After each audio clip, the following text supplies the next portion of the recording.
السلام علیکم جی۔ آج میں اپنے ان بھائیوں کو مشورہ دوں گا جن کی بہنیں ہیں۔ اگر وہ غیر شادی شدہ ہیں تو ان کی تمام ضروریات کو پورا کرنے کی کوشش کیجیے، ان کے کپڑے، ان کی جیولری۔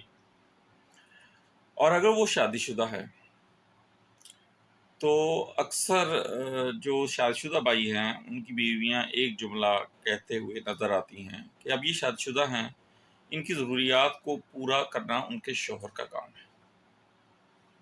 تو میرے دوستو، اپنی بہنوں کو کبھی بھی اکیلا مت چھوڑیے۔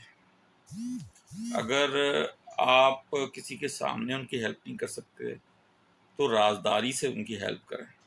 کو بھی ان کی ضروریات کے تحت جو آپ کو اللہ نے پوری کرنے کا حوصلہ دیا ہے، آپ کو طاقت دی ہے، آپ کو اس قابل بنایا ہے کہ آپ ان کی وہ ضروریات پوری کر سکتے ہوں، تو ان ضروریات کو ضرور آپ جو ہے وہ ہینڈل کریں اور ان کی دعائیں لیتے رہیں۔